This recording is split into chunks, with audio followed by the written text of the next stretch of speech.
Thank you, Madam Chair. Hello, Madam Treasurer. How are you? Good. How are you doing? Good. Just a quick question. If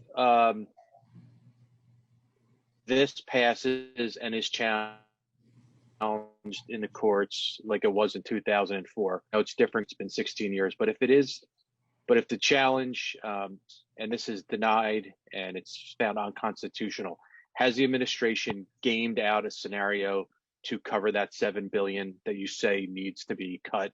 I mean, have they been looking at those items to cut to deal with this? I know it's will be massive cuts, as you mentioned, but has it been sort of gamed out of how to deal with this if the courts rule like they ruled back in 2004?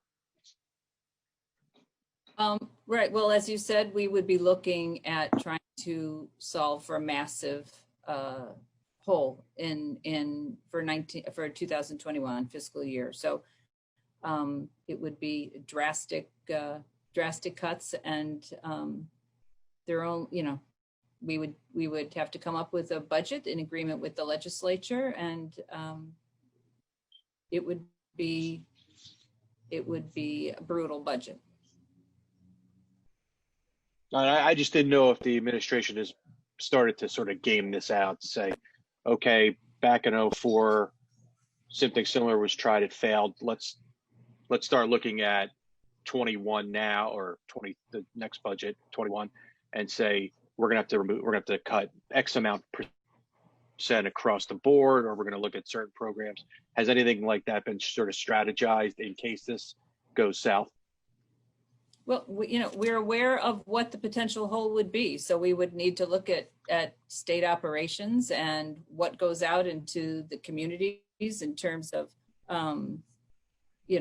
school assistance and everything else that the state assists our local governments with.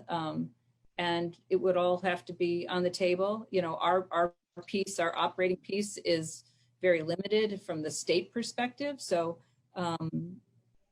it would be a massive shutdown in what most people have come to depend on the state for.